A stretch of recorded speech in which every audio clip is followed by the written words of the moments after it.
আমাদের প্রত্যেকের দেখা উচিত পরের বছর। ধরুন এই রমজান থেকে পরের রমজান, রমজান তো শেষ। ধরুন এই ডিসেম্বর থেকে পরের ডিসেম্বর, এই শীতকাল থেকে পরের শীতকাল। কিভাবে আমি একজন ভালো মুসলিম হতে পারি? আমি এখানে 3টা এরিয়া হাইলাইট করব। এখানে যারা লিখছেন শুধু 3টা ক্ষেত্র। আপনি নিজেকে একটা বাস্তবসম্মত উপায়ে যেন বলতে পারেন আমি অন্তত এই 3টা জায়গাতে আগের চেয়ে ভালো এবং উন্নতি করেছি। প্রথমটা হলো ইবাদত। আমার প্রথম চিন্তাই হবে ইবাদত নিয়ে। আমার ফজর নামাজ কি আগের চেয়ে ভালো হচ্ছে? আমি কি অন্তত ঈশা আর ফজরটা সময় মতো সঠিকভাবে আদায় করতে পারছি? পুরুষদেরকে বলছি, আমি কি ফজরের জন্য উঠতে পারছি এবং মসজিদে যেতে পারছি? হয়তো এটা প্রতিদিন করতে পারছেন না, কিন্তু এটাকে একটা লক্ষ্য হিসাবে নির্ধারণ করুন। আপনাকে রাতে তাড়াতাড়ি শুয়ে পড়তে হবে। তরুণরা, আমি বলছি আপনি জীবনে কিছুই ঠিকমতো করতে পারবেন না যদি তাড়াতাড়ি না শুয়ে পড়েন। রাতে যে হুক্কা নিয়ে ওইসব উচ্চমার্গীয় কথাবার্তা আপনারা বলেন, সেগুলো এই উম্মাহকে কোনো কিছুতে সক্রিয় করবে না। আমি বলছি ওই সমস্ত গম্ভীর আলোচনা, ভালো ভালো কথা, তারপর আপনারা সকাল 10টায় ঘুম থেকে উঠে ফজর পড়ছেন। আপনার গত রাতের শর্মা আর হুক্কা নিয়ে বিশদ আলোচনা, এই উম্মাহ কি ওগুলোর কারণে জাগবে মনে করেন? ঠিক সময় ঘুমোতে যান, তাড়াতাড়ি উঠুন, ঠিক মতো ফজর পড়ুন, সকালে কোরআন পড়ুন। ইন্না কুরআন আল ফাজরি কানা মাশহুদা। নিয়ম করে ঠিকঠাক মতো কোরআন পড়ুন। আমরা দুনিয়া বদলানোর কথা বলি, কিন্তু আমরা একটা দিনের কার্যক্রমও বদলাতে পারি না। আপনি যদি আপনার দিন বদলাতে পারেন, তাহলে আপনার বছরও বদলাতে পারবেন, আপনার জীবনও বদলাতে পারবেন। আপনাকে আপনার দিন দিয়েই শুরু করতে হবে। ইবাদত অর্থে আপনার সকালটাকে ফলপ্রসূ করতে হবে। ইবাদতের একটা অংশ হলো, আমি বিশেষ করে এখানে তাদের অন্তর্ভুক্ত করব যাদের দূরদর্শিতা আছে।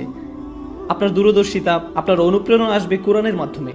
কোরআন আপনার হৃদয়ে থাকতে হবে। যতটুকু সম্ভব কোরআন মুখস্থ করার প্রজেক্ট শুরু করতে হবে আপনাকে। একেবারে যতটুকু পারেন, যত কমই হোক না কেন। আপনি যদি বেশি করে করতে পারেন তাহলে বেশি করেন, কিন্তু প্রতিদিন ফজরের সময় একটু কোরআন তেলাওয়াত, একটু মুখস্থ করা, এটাই আপনার দিনকে ভালোভাবে শুরু করবে। আর আমি আপনাকে গ্যারান্টি দিতে পারি, আপনি যদি এরকম করেন, শুধু সপ্তাহে একবার করে দেখেন, পার্থক্যটা আপনি দিনের বাকি সময় ধরে বুঝতে পারবেন। আপনি লক্ষ্য করবেন যে ওই দিনটাতে অনেক বেশি বারাকা আছে, আপনি অনেক বেশি কিছু শেষ করতে পারছেন, আপনার চারপাশে দরজা খুলে যাচ্ছে, অনেক সুযোগ তৈরি হচ্ছে, আপনার মন পরিষ্কার আর অনেক সৃষ্টিশীল আইডিয়া আসছে। আপনি দেখবেন আল্লাহ আপনাকে ওইসব কল্যাণ দিচ্ছেন এবং দরজা খুলে দিচ্ছেন যেগুলো আগে বন্ধ ছিল। কাজেই প্রথমটা, কতগুলো এরিয়া আমি যেন বলেছি? 3টা এরিয়া। প্রথমটা হলো ইবাদত। এটাই প্রথম এরিয়া যেটাতে আমি আরো ভালো করতে যাচ্ছি। দ্বিতীয় এরিয়া, যেটার জন্য সত্যি আপনাকে ভালোভাবে খাটতে হবে, এটার ব্যাপারে মাথা ব্যথা থাকতে হবে, সেটা হলো শিক্ষা, জ্ঞান। কিভাবে আমি এই এরিয়াতে আমার জ্ঞান বাড়াবো? আমি জ্ঞানকে ইবাদত থেকে আলাদা করে দেখি, কারণ কিছু কিছু মানুষ জ্ঞান অর্জনের উপর এত বেশি ফোকাস করে যে তাদের ইবাদতের অবস্থা হয় খুবই শোচনীয়। তারা ইবাদত করে না, তাদের ধারণা তাদের জ্ঞান ইবাদতের শূন্যস্থান পূরণ করে দিবে। তারা অনেক তাফসির পড়ে, অনেক তাজউইদ জানে, কিন্তু তারা এমনকি তাদের সালাতেও কোনো মনোযোগই দেয় না। তাহলে সেই জ্ঞান আছে কিসের জন্য? আমি অগ্রাধিকার ভিত্তিতে এগুলো উল্লেখ করেছি। প্রথমটা ইবাদত, দ্বিতীয়টা জ্ঞান। আমি বলছি না যে আপনারা আলেম হন এবং শরীয়তের উপরে ডিগ্রি নিন। যারা করছেন তাদেরকে অভিনন্দন জানাই। আমি এখানে সবার কথা বলছি। এখানে সবাই মুফতি বা আলেম নাও হতে পারেন, কিন্তু আপনাকে শিক্ষিত মুসলিম হতে হবে। আপনার ইসলামের উপর অন্তত প্রাথমিক পর্যায়ের বিদ্যা থাকতে হবে। আমি এখানে সবার কথা বলছি।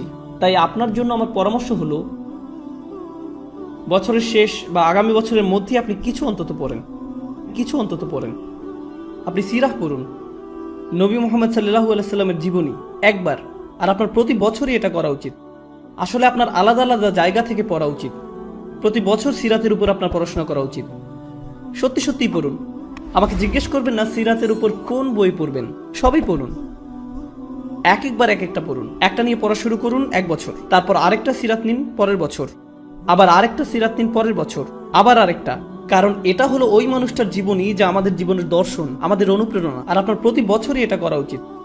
আপনাকে এগুলো বারবার পড়তে হবে। এটা আপনার শিক্ষার অংশ। এটা আপনাকে চিন্তা ভাবনা করার এবং সেটা আপনার জীবনে প্রতিফলিত করার সুযোগ করে দিবে, দরজা খুলে দিবে। সিরাত পড়লে এর মধ্যেই পাবেন কিছু সহজলভ্য এবং অসাধারণ রিসোর্স। আমার মনে হয় না এগুলো খুঁজে পেতে আপনার কষ্ট হবে ইনশাআল্লাহ। একই সাথে আপনার কিছু বাস্তবিক অর্জন থাকতে হবে। একই বছর আপনাকে প্রকৃত অর্থেই কোরআন থেকে কিছু অর্জন করতে হবে। আমি এখনো জ্ঞানের এরিয়ার ভিতরে আছি। প্রথম এরিয়া হলো ইবাদত, আর দ্বিতীয়টা হলো জ্ঞান বা শিক্ষা, এই এরিয়াতেই আপনাকে কোরআন থেকে কিছু প্রকৃত মুনাফার ক্ষেত্র তৈরি করতে হবে। ধরুন এই বছর আপনি ঠিক করলেন আপনি সূরা কাহফ মুখস্থ করবেন, কাজে এটা একটা লক্ষ্য স্থির করুন। এই বছর আমি সূরা কাহফ মুখস্থ করব। তার মানে হলো আমি এই সূরা মুখস্থ করব, এর অনুবাদ পড়ব, এর তাফসীর পড়ব, এটা শব্দগুলোর অর্থ বুঝব, সূরা কাহফের উপর লেকচারগুলো, প্রবন্ধ, পেপার যাই পাওয়া যায় তার সবই নিব, সবই শেষ করব। আমার জন্য এটাই সূরা কাহফের বছর। পরের বছর হতে পারে সূরা আর রহমানের বছর, তার পরের বছর সূরা বাকারার বছর, কয়েকটা সূরা হতে পারে একই বছরে, কিন্তু প্রতি বছরই আপনি কোরআনের মধ্যে থেকে কিছু না কিছু লাভ করুন, এটা বাস্তব। এটা বলবেন না আমি কোরআন পড়েছি, এটা করবেন না যে কোনো একটা প্যাসেজ নিয়ে পড়া শুরু করলেন। একটা সূরা বা কয়েকটা সূরা নিন, সেগুলোতে ফোকাস করুন। মুসলিম যুবকদের জন্য আমার সবচেয়ে বড় সমালোচনা হলো যে তারা ফোকাস করে না, একটা বিষয়ের উপর ফোকাস করেন, এটা ভালোভাবে বুঝেন। পরে যখন আপনি দেখবেন, আপনি বলবেন আলহামদুলিল্লাহ এই বছর আমি আরো একটা সূরা মুখস্থ করেছি, আরো 2টা সূরা মুখস্থ করেছি, আরো 3টা সূরা মুখস্থ করেছি। আর যখন আপনি কোনো একটা সূরা পড়েন, শুধু এটার অর্থ মুখস্থ করবেন না। কোনো ছাত্র আমাকে এসে জিজ্ঞেস করে আপনার ধারণা কোনটা বেশি গুরুত্বপূর্ণ, কোরআন বোঝা নাকি মুখস্থ করা? আমি বলি কিভাবে আপনি ভাবেন যে এই দুটো আলাদা? কেন এরকম মনে করেন? আপনি জানেন কেন আমরা কোরআন মুখস্থ করি? যেন আমরা বারবার সেটা বলি। আর যখন আপনি কিছু বারবার বলতে থাকেন, তখন সেটা নিয়ে আরো বেশি চিন্তা করার এবং সেটা আপনার কাজে প্রতিফলিত করার ব্যবস্থা করে দেন আল্লাহ। যখন আপনি কোনো কিছু 10 বার বলতে থাকেন, তখন আপনি এমন কিছু লক্ষ্য করেন যা আপনি 9 বার বলার সময় করেননি। আল্লাহ আরো অনেক দরজা খুলে দেন। আল্লাহে কোরআনের জন্য এটা খুবই সত্য। যত বেশি আপনি পড়বেন তত বেশি বুঝবেন, আর যত কম পড়বেন তত কম বুঝবেন। এটা অন্য কোনো বইয়ের মতো না। কোরআন বোঝার ভিত্তি হলো কোরআন মুখস্থ করা। আল্লাহ আরো অনেক দরজা খুলে দেন। আল্লাহে কোরআনের জন্য এটা খুবই সত্য। কাজেই যে সূরা আপনি পড়তে ও বুঝতে চাচ্ছেন, ভালো হয় সেটা মুখস্থ করে ফেললে। এই দুটো সবার আগে। তো আমি সিরাত নিয়ে বললাম আর কোরআন নিয়ে বললাম। এবার ইলেকটিভ বা নির্বাচক। ধরেন এটা আপনাদের জন্য এই বছরের ইসলামিক সেমিস্টার। এই সেমিস্টারে ঐচ্ছিক কাজে যুক্ত করেন। অন্তত 3 থেকে 4টা দোয়া আপনি পড়লেন, মুখস্থ করলেন, আর সেগুলো আপনার দিনের একটা অংশ হয়ে গেল। নবী সাল্লাল্লাহু আলাইহি সাল্লামের কিছু দোয়া মুখস্থ করা, এটা এক সময় আপনার দিনেরই অংশ হয়ে যাবে। এখন আমি জ্ঞানের সাথে সেটার চর্চাও সংযুক্ত করেছি। এ ধরনের জিনিসগুলো আপনি যুক্ত করে নিতে পারেন। আসলে এই 3টা এরিয়া যে আমি বলছি, আমি অন্যগুলো কিন্তু উল্লেখও করিনি। আমি জানি ফিকহ, আকীদা, তাফসীর এগুলোও জ্ঞানের অংশ, কিন্তু আমি শুধু 3টা এরিয়ার কথা বলেছি ইচ্ছা করেই। কারণ এই 3টা জিনিসই সরাসরি আপনাকে ভালো মুসলিম করে তুলবে। সাথে সাথে এগুলোর একটা কার্যকরী প্রভাব আপনার উপর পড়বে। আপনার সালাত আগের চেয়ে আরো বেশি ভালো হবে, কারণ আপনি যে কোরআন পড়ছেন সেটা আপনি এখন বুঝেন। নবী সাল্লাল্লাহু আলাইহি সাল্লামের জন্য আপনার ভালোবাসা বাড়ছে, কারণ আপনি তার জীবনী প্রতি বছর পড়ছেন। কাজেই যতবার আপনি সালাওয়াত পড়বেন, এটা আরো আন্তরিক হবে। এই সালাওয়াত আপনি আরো গভীরভাবে অনুভব করবেন। দুয়ার জ্ঞান আপনাকে আল্লাহর আরো কাছে নিয়ে আসছে, কারণ এখন আপনি জানেন আপনি তার কাছে কি চাচ্ছেন। এটাই হলো জ্ঞান।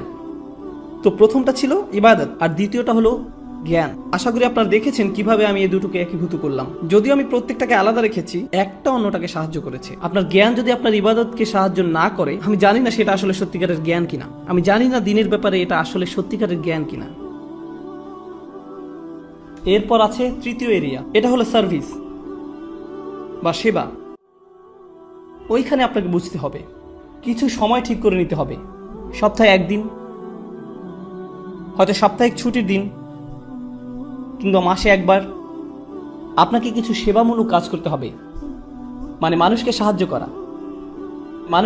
করা। তার মানে এই না যে আপনাকে এটা ইসলামিক ব্যানারের মধ্যেই করতে হবে। আপনি যদি স্বেচ্ছাসেবা দিতে চান, মানবতার জন্য কিছু করতে চান, এটা দেখতে খুবই ভালো লাগবে যে একজন মানুষকে আপনি সাহায্য করছেন। খুবই ভালো লাগবে।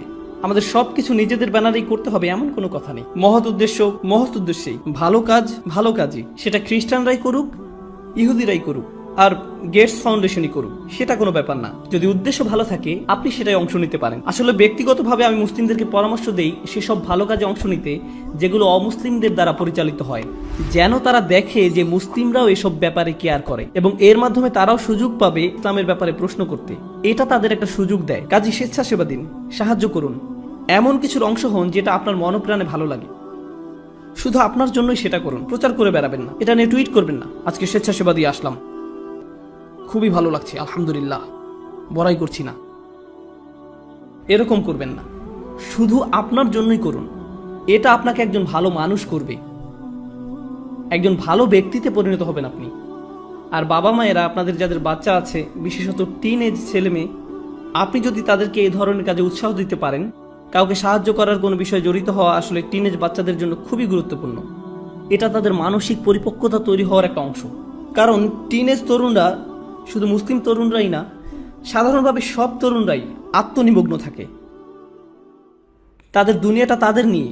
তারা কিভাবে দেখে, তাদের বন্ধুরা, তাদের ফেসবুক স্ট্যাটাস, তাদের কতজন বন্ধু আছে, যাই হোক না কেন, ওই বয়সে এটাই তাদের কাছে গুরুত্বপূর্ণ। তারা খুবই ক্ষুদ্র মনা ধরনের। আপনি যদি ওই বয়সে তাদেরকে এরকম মানসিকতা থেকে টেনে বের করতে পারেন, তাদের নিজেদের বাইরেও অন্য কিছুকেও কেয়ার করতে শিখান, অন্যদের সাহায্য করতে বলেন, মানুষের কষ্ট বা ভোগান্তি আসলে কেমন আর এইসব ক্ষেত্রে সাহায্য করতে বলেন। উদাহরণস্বরূপ কিছুদিন আগে একটা প্রাকৃতিক দুর্যোগ হলো, একটা ঝড় নিউ জার্সি আর নিউ ইয়র্কে আঘাত করলো। আপনার থেকে খুব একটা দূরে না, ওইখানে সাপ্তাহিক ছুটিতে রেড ক্রস বা অন্য কারোর সাথে যে সাহায্য করতে পারেন, যাদের বাড়িঘর ধ্বংস হয়ে গেছে, গাছপালা রাস্তায় পড়ে আছে, রাস্তা বন্ধ হয়ে গেছে, যেটাই হোক আপনি সাহায্য করে চলে আসেন। আপনি যদি সেটা করেন, আমি আপনাকে বলছি এটা আপনাকে আল্লাহর যত নিকটে নিবে আর কোনো কিছুই ততটা করবে না। আপনি যদি এই তিনটা জিনিস করেন, আপনি তাহলে অন্তত মূল ভিত্তিটা স্থাপন করলেন জীবনে কিভাবে ভালো করা যায়। এটা আপনার জীবনের লক্ষ্য না, অন্তত এগুলো আপনি করতে পারলে জীবনে ভালো কিছু অর্জন করতে পারবেন।